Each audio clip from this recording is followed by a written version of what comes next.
Again welcome back students. Doctor Poonam के साथ बायजूम online learning platform पे लाइव सेशन के साथ आपका स्वागत है। और इस वीडियो के अंदर हम क्लास +1 का एक और बहुत इंपॉर्टेंट टॉपिक डिस्कस करने वाले हैं। क्लास +1 में ही नहीं है, +2 में भी, इवन बीएससी मेडिकल के स्ट्रीम के अंदर भी आता है। What is the special type of the circulation that is near about the heart but not directly related to the heart. कुछ इस तरह का सर्कुलेशन जो नॉर्मली बुक्स के अंदर सो मच एक्सप्लेनेशन में नहीं होता। So you really observe 3 types of the special circulation in this video and that are hepatic portal system. Second आप पढ़ेंगे यहाँ पर कोरोनरी सर्कुलेशन। थर्ड आप पढ़ेंगे यहाँ पे हाइपोफाइजियल पोर्टल सर्कुलेशन। सो सबसे पहले इन तीनों को डिस्कस करने से पहले हम यही पढ़ लेते हैं what is portal system and why we need this type of the circulation. ये जो हम पढ़ने वाले हैं सारे के सारे, इनके पीछे आप देखिएगा कि पोर्टल सिस्टम या मैंने जरूर वर्ड यूज किया होगा portal circulation. What is this? Okay, all of you are aware about that port है ना, लाइक एयरपोर्ट। यस, एयरपोर्ट क्या है? एक ऐसा एरिया जहां पे प्लेन जो है वो क्या करता है, लैंड करता है कुछ टाइम के लिए। एक जगह से आया प्लेन है ना, यहां पे लैंड किया और उसके बाद किसी दूसरी जगह पे फिर चला जाएगा। इसका मतलब पोर्ट एरिया क्या होता है, जहां पे लैंडिंग होती है कुछ टाइम के लिए, वहां पे एक्सचेंज ऑफ द पैसेंजर होता है। कुछ नए पैसेंजर लिए जाते हैं, कुछ पुराने पैसेंजर को वहां पे टेक ऑफ किया जाता है। क्लियर ना? और उसके बाद में वो अपना नई डेस्टिनेशन पे चला जाता है। तो इस तरह का जो एरिया जहां पे कुछ टाइम के लिए ब्लड सर्कुलेशन आता है, उस एरिया को हम बोलते हैं पोर्ट। It's clear? अब इस वीडियो के अंदर हम 3 टाइप के पोर्टल सिस्टम को पढ़ने वाले हैं। क्लियर? सबसे पहला जो है यहाँ पे वो है कोरोनरी सर्कुलेशन। जो सिंपल सर्कुलेशन है, कोरोनरी सर्कुलेशन। सेकेंड इसके अंदर है very very important hepatic portal system. Hepatic portal system. Third जो इसमें पढ़ेंगे आप, that is hypophyseal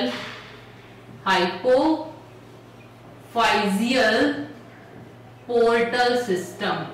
portal system. Okay, so why we need to study, why we need to so much focus on the circulation, इनका क्या role है और ये double circulation के अंदर क्यों नहीं आते, ये डायरेक्ट हार्ट से रिलेटेड क्यों नहीं है। तो इन सभी में मैं सबसे पहले डिस्कस कर रही हूं and that is coronary circulation. So first is coronary circulation. Coronary circulation. Coronary word is directly related to the heart. Yes, so इसका मतलब हार्ट के खुद का special circulation. Coronary circulation means heart का circulation. Yes, okay, so you are much aware about that कि heart के पास भी मायोमेट्रियम नाम की लेयर होती है। Sorry, it is myocardium. Myocardium. और मायोकार्डियम के अंदर होती हैं cardiac muscles. Yes, cardiac muscles. And you have awareness कि जो मसल्स होती हैं they need oxygen. Every muscle need oxygen for burning of glycogen. Glycogen to glucose and glucose to ATP. It means her muscle को काम करने के लिए ATP चाहिए। ATP कहां से आता है? ग्लूकोज से आता है। ग्लूकोज से ATP कहां से आएगा? When it burn in the presence of oxygen, means every muscle need oxygen. Okay, it means direct और इनडायरेक्ट वे में हर मसल को, हर सेल को काम करने के लिए ऑक्सीजन की रिक्वायरमेंट होती है। क्लियर? सो हार्ट के पास, खुद के पास कहां से आती है वो oxygen, and that is supplied by the help of cardiac muscles. Okay, so अब हम नेक्स्ट जो डिस्कस कर रहे हैं वो ये पढ़ रहे हैं कि why the heart needs so much type of the special circulation and that is known as coronary circulation. So when जो arch of aorta होती है, arch of aorta और arch of aorta, it is arch of aorta, it is ascending aorta, it is descending aorta. Clear?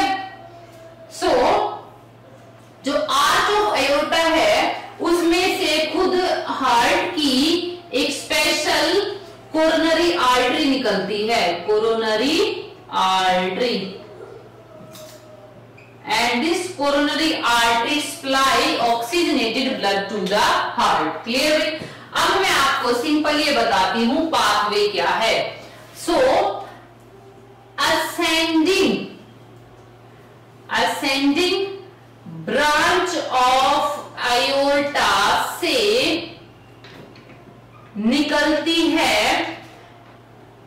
Coronary artery और ये coronary artery फिर divide होती है coronary arterioles में और ये फिर डिवाइड होती है कोरोनरी कैपिलरीज में and it goes to the myometrium. Okay, and from myometrium they supply oxygen to each and every cell of the cardiac muscle. Yes, और उसके बाद में यहां से वो रिसीव करती हैं carbon dioxide, means deoxygenated blood in response to that. Okay, and they make coronary venule and coronary venule से फिर बनती है coronary vein,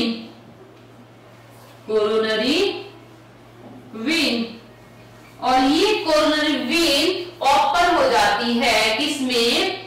राइट एट्रियम में, एंड राइट एट्रियम में coronary, that is known as coronary sinus.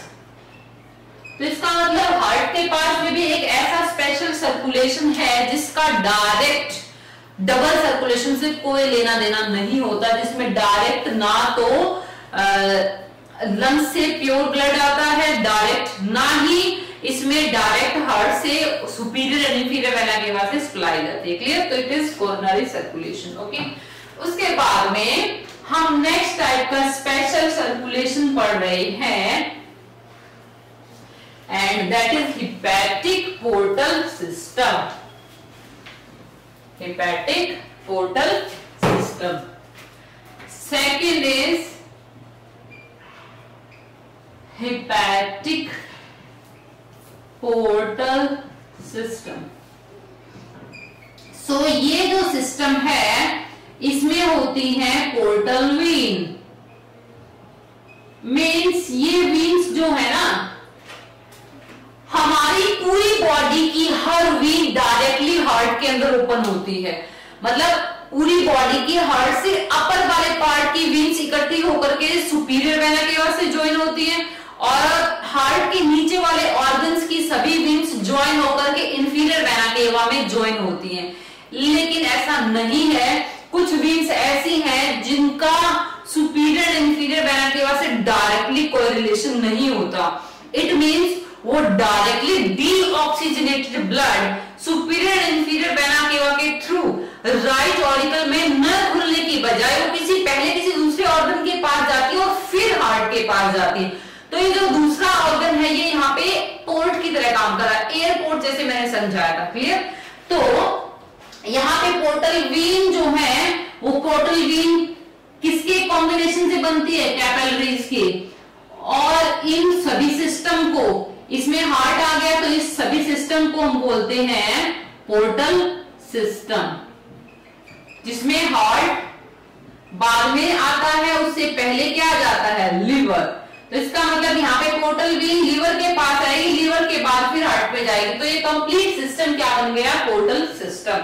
Okay, अब हम पढ़ते हैं कि हिपैटिक पोर्टल सिस्टम क्यों बना हमारे अंदर और उसका बेनिफिट क्या है। देखिए, हिपैटिक पोर्टल सिस्टम में होता क्या है कि हमारी बॉडी के डाइजेस्टिव सिस्टम से आने वाली हर एक वीनिंग, डाइजेस्टिव सिस्टम में एब्जॉर्प्शन कहां होता है बेटा, इंटेस्टाइन में ना, और इंटेस्टाइन के अंदर सभी की सभी जो वीन्स होती हैं वो कहां से अराइज होती हैं, विलाई से।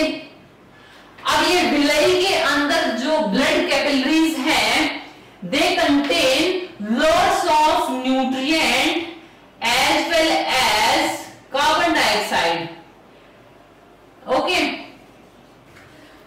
सो अगर ये डायरेक्ट न्यूट्रिएंट जो है अगर हम डायरेक्ट हार्ट में और पूरी बॉडी में ट्रांसपोर्ट कर दें तो they having a loads of heavy nature of these nutrient, मतलब इसमें बहुत सारा ग्लूकोज है, बहुत सारा अमीनो एसिड है, बहुत सारा इसमें न्यूट्रिएंट्स भरे हुए हैं। तो अगर इसको डायरेक्ट किसी रिजर्वोयर के पास न ले गए जो इनको सभी को एक्सेस अमाउंट वाले न्यूट्रिएंट को रख ले और जितना रिक्वायर्ड है उतने को ही ब्लड में जाने दे, तो अगर ऐसे किसी ऑर्गन के पास इसको नहीं लेके गए तो ये टोटली ब्लड में घूमते रहेंगे। तो इसलिए हमारे इंटेस्टाइन से सारा का सारा एब्जॉर्ब्ड फूड कार्बन डाइऑक्साइड के साथ पहले लीवर के पास जाता है। अब लीवर उसमें से एक्सेस के ग्लूकोज को, एक्सेस के अमीनो एसिड को, एक्सेस के फैटी एसिड को, ग्लिसरॉल को अपने पास रखता है और जितना डिजायर होता है उतना ही ब्लड के अंदर सर्कुलेट करता रहता है। क्लियर? एक्सेस की ग्लूकोज को ग्लाइकोजन में कन्वर्ट कर लिया जाता है और उसको स्टोर कर लिया जाता है, और ये ग्लाइकोजन जब हमें हमारी बॉडी के ब्लड में ग्लूकोज नहीं होती तब यही ग्लाइकोजन हमें एनर्जी देती जब हम खाना नहीं खा रहे होते। एक्सेस के अमीनो एसिड का डीएमाइनेशन भी कर दिया जाता है जिससे यूरिया बन जाती है, और एक्सेस के अमीनो एसिड को स्टोर भी कर लिया जाता है और उतने ही डिजायर अमीनो एसिड को ब्लड में डाला जाता है जितनी की रिक्वायरमेंट होती है।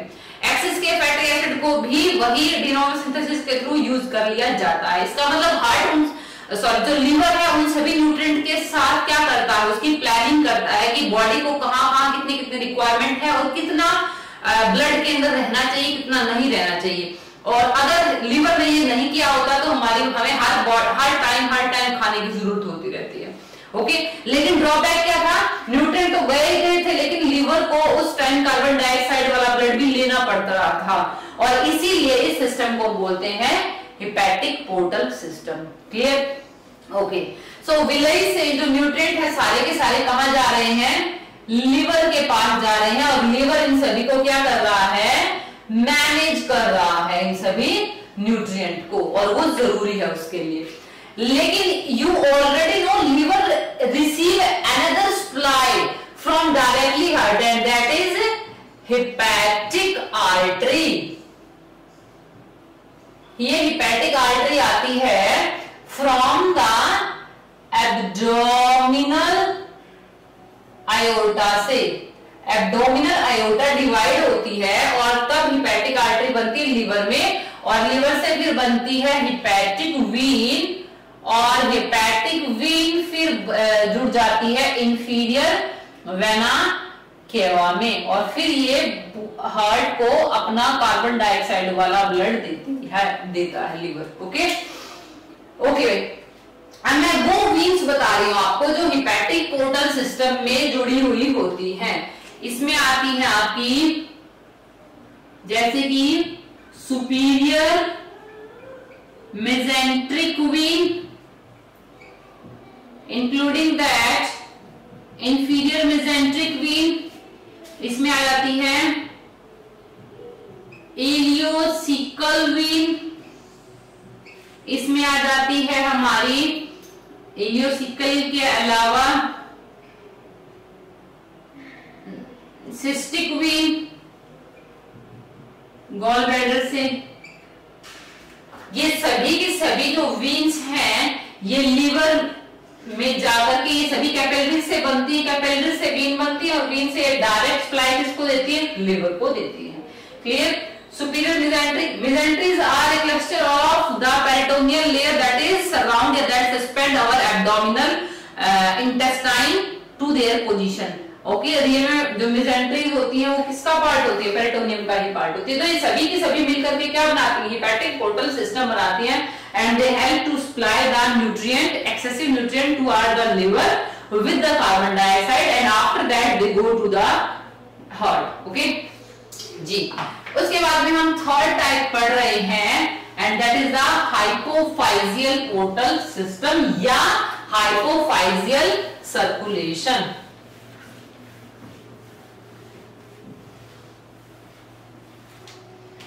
Okay, so next is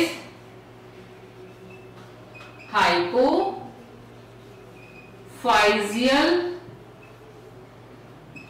circulation. Okay, and this is third type of the special circulation. Before that you have the knowledge of hypophysis, and hypophysis is obviously pituitary gland. Pituitary gland. Okay, आपको ये पता है कि जो हमारा hypothalamus है वो hypothalamus सिर्फ ऑर्डर देता है पिट्यूटरी ग्लैंड को, और पिट्यूटरी ग्लैंड उसके रिस्पॉन्स में पर्टिकुलर स्पेसिफिक हार्मोन रिलीज करती है। It's clear? कैसे?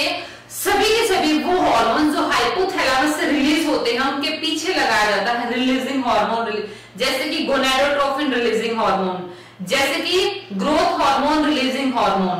यस, तो हाइपोथैलेमस से रिलीज होने वाले सभी के हार्मोन के पीछे रिलीजिंग लगाया जाता है, क्योंकि पिट्यूटरी ग्लैंड उनका रिस्पॉन्स सुन करके अपने अंदर से पर्टिकुलर टाइप का हार्मोन को रिलीज करती है। कैसे होता है इसमें? सपोज कीजिए ये हाइपोथैलेमस है और हाइपोथैलेमस पिट्यूटरी ग्लैंड से जुड़ा हुआ होता है। ये है पोस्टीरियर पिट्यूटरी और ये है इंटरमीडिएट लोब ऑफ पिट्यूटरी और ये है anterior. This is anterior lobe of pituitary, this is posterior and this is intermediate. Okay, तो this is hypothalamus. हाइपोथैलेमस के अंदर यहां पर होती है neurosecretory cells which help in secretion of these hormones and spline, और यहां से हाइपोथैलेमिक हाइपोफाइजियल आर्टरी और ये यहाँ पे कैपिलरीज होती हैं हाइपोथैलेमस की, और इन कैपिलरीज ये आया यहां से ऑक्सीजनेटेड ब्लड, अब यहां से नीचे जाएगा carbon dioxide plus releasing hormone, किसमें? पिट्यूटरी ग्लैंड में, और पिट्यूटरी ग्लैंड में जाने के बाद में फिर ये किसके पास जाएगा? हार्ट के पास। अब जो हाइपोथैलेमस है उसकी मजबूरी थी कि उसको सिग्नल भी देना था पिट्यूटरी को और अपनी कार्बन डाइऑक्साइड वाला ब्लड उसको हार्ट के पास भी पहुंचाना था। तो रास्ते में क्या हुआ? पिट्यूटरी मिल गया। तो अब हुआ क्या कि रास्ते में जाते हुए पिट्यूटरी ग्लैंड को रिलीजिंग हार्मोन का सिग्नल भी दे दिया और फिर अपनी कार्बन डाइऑक्साइड वाला ब्लड हार्ट के पास भी पहुंचा दिया। तो यहाँ पे पिट्यूटरी ग्लैंड के पास जो ब्लड आ रहा है कार्बन डाइऑक्साइड वाला वो कुछ टाइम के लिए अपने रिलीजिंग हार्मोन के सिग्नल को देने के लिए आता है, और यहाँ पे पिट्यूटरी ग्लैंड जो है वो एक पोर्ट की तरह काम कर रही है and that receiving the hypophyseal vein. Okay, so this is the hypophyseal portal circulation in which hypothalamus give a responsive hormone signal from the hypothalamus toward the pituitary. In response to that, carbon dioxide blood come toward the pituitary gland for a few instants and after that it goes to the heart. Clear है? So इस video के अंदर complete हमने 3 type के portal discussion किए हैं, 3 type के portal circulation discuss किए हैं, जिसमें फर्स्ट हमने स्पेशल सर्कुलेशन किया है and that is the heart के खुद का ही कोरोनरी सर्कुलेशन। उसके बाद में सेकंड जो डिस्कस किया है हमने that is the hepatic portal system, और उसके बाद में थर्ड डिस्कस किया हमने हाइपोफाइजियल पोर्टल सिस्टम। क्लियर भाई? सो इस वीडियो के अंदर हमने कंप्लीट 3 टाइप के वो सर्कुलेशन किए हैं जिसमें बहुत सारे स्टूडेंट को जनरली कंफ्यूजन रहता है। क्लियर भाई? सो इसके बाद में जो नेक्स्ट वीडियो होगी उस नेक्स्ट वीडियो के अंदर हम हार्ट से रिलेटेड सभी डिजीज को डिस्कस करेंगे एंड ईसीजी को भी डिस्कस करेंगे। क्लियर भी? तब तक उस नेक्स्ट वीडियो का वेट कीजिएगा और इस वीडियो को जाते जाते लाइक जरूर कीजिएगा बेटा। Thank you.